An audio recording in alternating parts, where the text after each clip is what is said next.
Happy Tuesday, guys. What's up? Welcome in to another episode of the Daily Juice Podcast with me, Matt Perrault, at Sports Talk Matt, to follow me across all socials after a down 1.1 unit Monday, losing night last night.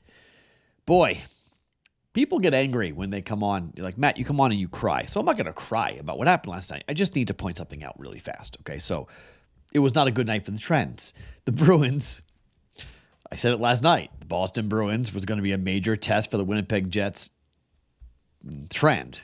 Boston scored 2 goals in the first period, 4 goals for the game, won the game 4-1. Amazingly enough, it stayed under, which keeps this Jets trend of going under alive, which we should probably jump on the full game now.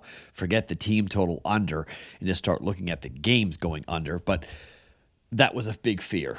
And I told you, I could have lost 3 bets in the first 3 minutes or the first period, and I did. Gift, no. Under the first period, no. Game, team total Bruins, no. Luckily, only one bet official. But that, North Carolina correct. No trend there, just a handicap. And then Stony Brook.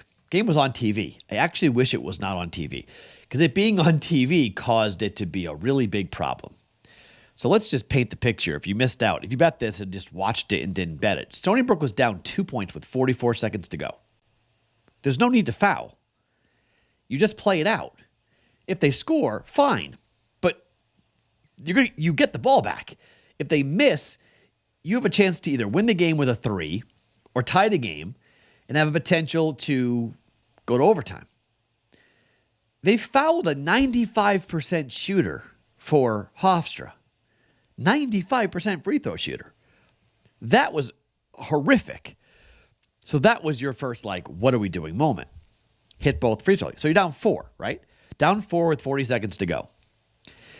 They took a 3 from NBA range that was contested that hit the side of the backboard, and that's it.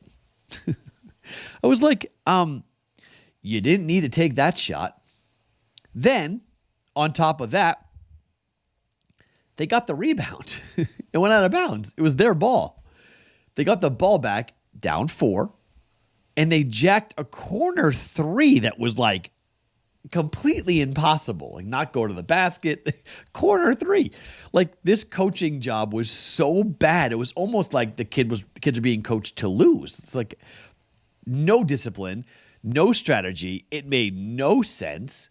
So then they hit 2 free throws, and they're up by 6. They shot another corner 3 that made no sense. Ball doesn't go in. They foul again. Kid hits 1 of 2. And they come down and hit a 3 and lose by 6. +4 was what we were on. That was unbelievable to me. So when people say that +4 was the right side, that's what they mean. They mean that the handicap the entire game was right, and then something very fluky happened. It's oftentimes, it's whining. I'm not going to debate that it's did it win? No. Did it lose? Yes. So it's a loss, right? Absolutely. But more often than not, if we're on that side and that's how the game plays out all the way to the 44-second mark, we're going to cash more often than not. So the handicap was right. The side was right. The decision-making, the coaching, and everything else that happened in the last 44 seconds, it just melted the night. So, down 1.1 units. 3 college basketball bets tonight that I'm going to tell you about here in just 1 second. But first, omahastakes.com. You're going to go to the custom URL for us here with the juice. That is www.omahastakes.com/juice. That's how you get to the offer, which is 4 free chicken breasts and 4 free pork chops with a order. Minimum purchase may be required at omahastakes.com. It's a lot of food added to already the lot of food you're going to order from omahastakes.com. www.omahastakes.com/juice to get in and get the customized order from us here with BettingPros and omahastakes.com. Okay. I have one bet that I was going to make anyway that actually factors into the trend. Now, somebody in the comment section said, Matt, you haven't exactly been killing it with this trend that you found. I went back and looked. It's a fair point, okay? Some of the bets I've been making that haven't been official have come in, but for the official plays after last night, we're 7-6-1. 7, 6, and 1 for the plays I have used this formula that I found myself. So that's not great, right? That's barely maybe over the juice, but not really. It's like, probably like we're up like 0.7, 0.8, like barely up. If anything, we're up. My personal plays, everything, I went and looked at it. I'm 9, 7, and 1. Again, profitable, but not like tremendously profitable. So I think it's time. We did the experiment. It was fun. Let's use it, okay? But let's not follow it blindly. Let's use other handicapping principles, and let's just it was fun to try it out and see what happened. Much like the Jets bet, right? It was fun to try it out to see what's happening. I'll come back with one more. I said I'd do it 3 times. We're 1-1 doing it for the Jets team total opponent under. So the Bruins were the fear, so maybe the next game will go under easily, but we'll bet that next time for the Jets. But I'm not going to bet hockey tonight, at least not officially. I may bet some personal stuff, but not officially. Here are the 3 plays. I'll give you the play that actually fits the trend, and I wasn't even trying to bet the trend. But BYU is at home against number 2 Houston, right? They're ranked number 2 now, right? Houston is, or is it higher than that? BYU is hosting 4, number 4 Houston. BYU lost their last game on the road to Texas Tech, 85-78. They come back home. They are 3-point dogs tonight. Now, Ken Plum has this as a 3-point win for Houston. Here's the problem. Houston and BYU are very similar. This game is probably going to go under, but the opener was 135.5 from a total perspective, and the first move was over to 136. That concerned me a little bit. That gave me pause. I was like, okay, maybe they think there's going to be more offense in this game. This is the number 1 ranked efficient defense in college basketball, the number 1 ranked effective field goal percentage in college basketball, the number 8 ranked 3-point defense team in college basketball, the number 1 2-point defensive team in college basketball, and a team that is extremely difficult to score on. But BYU is number 20 in that category for efficiency defensively, 17th in field goal percentage, 14th in 3-point percentage, and 51st in 2-point percentage. That's not bad, okay? BYU is not going to get manhandled here. We know what it's like to play at Provo. We know what the Marriott Center is going to be like tonight. They're going to be bumping for the number 4 team, number 1 team on KenPom to go in there.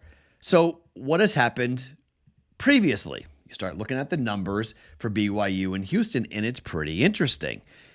ATS-wise, BYU is 9-2 at home. 9-2.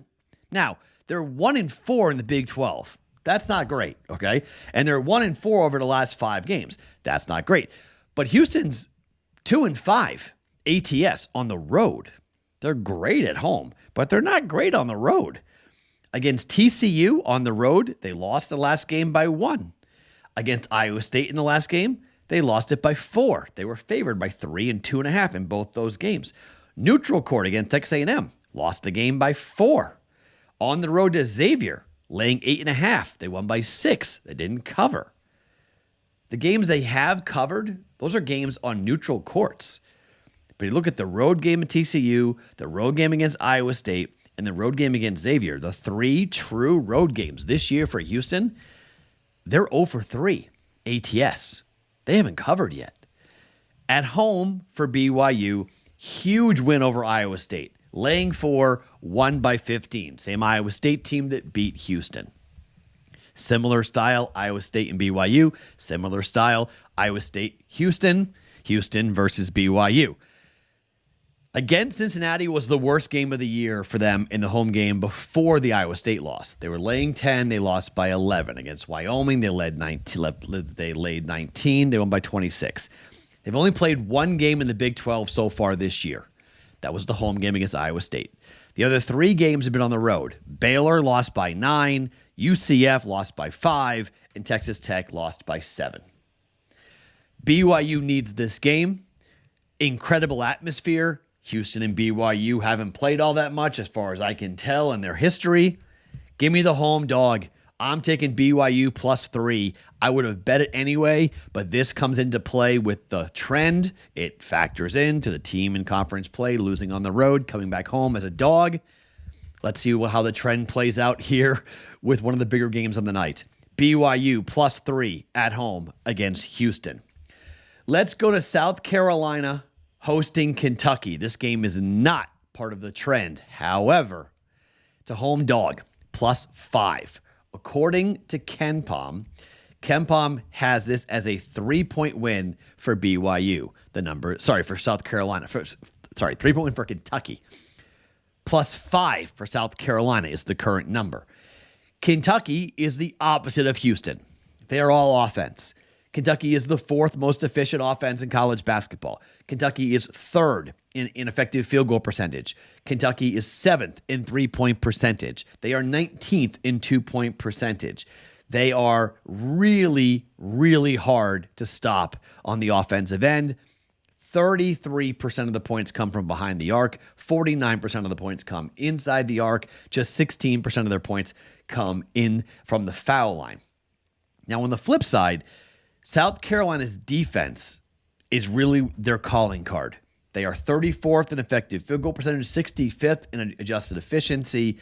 They're 150th in 3-point defense, which is not good, but they're 21st in 2-point percentage.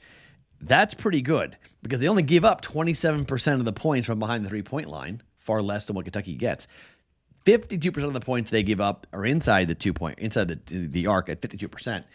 But they have a chance to really do a good job here, slowing the game down and grinding it and using the home crowd, using the Gamecock home crowd.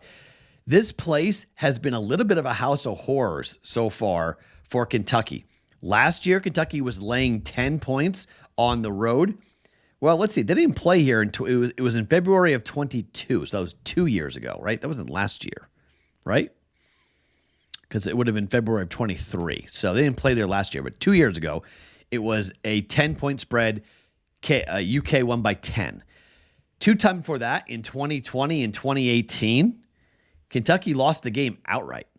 81-78 and 76-68. Now, that has no real bearing, okay? I only use that for historical because no one on the Kentucky team was part of those losses. I'm not trying to say that. It's just always fun to kind of look at the fact that Kentucky is 0-3 ATS in their last 3 trips to South Carolina. Historically speaking, some gyms are just really hard to play against, and some gyms you just stink at. The big fear factor here is that Kentucky is 5-1 away from home. But let's dig a little deeper here into that number for Kentucky being 5-1 on the road. Against A&M, they were 3-point dogs. They lost the game outright. That was their last road game. They went to Florida. They caught 3.5, they're catching 3.5. They won the game by 2. Okay, so they won and they covered in that game. Against Louisville, who's horrible, laying 14, they won by 19. But that's it for Kentucky. They've played 3 games on the road so far this year: Louisville, Florida, and Texas A&M. They won 2 of them and lost their last one. So they're not exactly road tested, okay? This is a team that's going to go into sort of a buzzsaw. South Carolina in their last game at home lost to Georgia. They're going to be fired up and angry about that loss at home, lost by 5. They went on the road to Arkansas. They were 3-point dogs. They won by 13. They beat Missouri on the road. They got killed against Alabama on the road. Then they beat Mississippi State at home as 3-point dogs. They won by 6. That's the last time they were home. And underdogs, like tonight, they're 5-point dogs to Kentucky. Again, this is a bit of a scary bet, but KenPom has this as a 3-point win for Kentucky. And I think we're getting value of 5 points with a home dog and a chance to let history kind of play out here. Slow pace for South Carolina. They are not going to run. This is not going to, they're going to take the air out of the ball in a big-time way. They're not going to want to play fast at all. This team is 348th in tempo, okay? 348th. Kentucky is 10th, okay? So on the road against a team that's going to play a very frustrating style, we'll see how Kentucky handles that. They may panic a little bit here. The Wildcats outscore their team. They don't play defense. Rebounding has to be monster tonight for South Carolina. They've got to hit their free throws. They've got to do a good job of protecting the home court and riding the home court. The public and everybody else will bet Kentucky. I got 5. You guys might get even more than that, but I got 5. I'm taking South Carolina +5 at home against Kentucky. BYU +3, South Carolina +5. What's the third play? The third play is a fade on a team that beat a top 5 team that had absolutely no business doing it. Kansas lost to West Virginia. How? I have absolutely no idea how that happened, but it happened. West Virginia on the road this year is 1-5 ATS, but at home, they somehow beat KU in their last game. They're 7-11 ATS. They're 2-3 in the Big 12, but this is a Central Florida team that is 8-3 at home ATS. The number is 7.5. They've covered four games in a row, including at Houston, at Texas, home for BYU, and home for Kansas, where they won by 5. They also beat Kansas by 5. That was the first, what are we doing, Kansas type of game. But you look at West Virginia, and this is much like when we faded Nebraska when they beat Purdue. When you get the biggest win of the year, when you get a win, and when things have been going really crappy and you've been circling the drain, you get all big man on campus and you feel like everything is great and you got some swagger back and you don't feel like you're the laughingstock anymore, and you've got a chance to go out there and play basketball again because everything's right. You beat Kansas. What is Central Florida going to do? Come on, they're not going to be able to touch us. Look what we're doing. We're going to walk in there, walk on the road and get a much, an easy victory. KenPom has this as a 9-point win for UCF. The number is 7.5. I'm fading West Virginia again. I think this is strictly just a great spot to fade West Virginia. On the road this year, they've lost to Oklahoma. They've lost to Houston, badly to Houston, 89-55 and 77-63 in the 2 games in the Big 12 on the road this year. They got housed. They beat Texas at home. They beat Kansas at home. They righted the ship a little bit, but away from home, I don't think so. Lay the 7.5. Central Florida -7.5 at home against West Virginia. Okay, 3 games we're betting today, all in college basketball. Look, it's the time of the year that I do look to heavily bet college hoops. I know you guys love hockey. I know a lot of you guys do really enjoy betting other sports. The NBA may be your wheelhouse. College basketball is just what I'm more comfortable betting. I feel more confident and more comfortable. I like it more. So I'll be betting college basketball for a lot of times here. We'll get back into the NBA probably on Friday. We'll get into the NHL for sure. I'm watching. I'm doing some personal bets, trying to get my feel back and my handle on the NHL. We'll get back to betting hockey at some point, maybe tomorrow here on the show. But for now, 3 bets for us here, all in college basketball on a Tuesday. We're going BYU +3, South Carolina +5, and Central Florida -7.5 here, all for 1.1 units. My name is Matt Perrault. You guys can follow me across all socials at Sports Talk Matt every single morning. The Daily Juice Podcast is being brought to you by OmahaSteaks.com.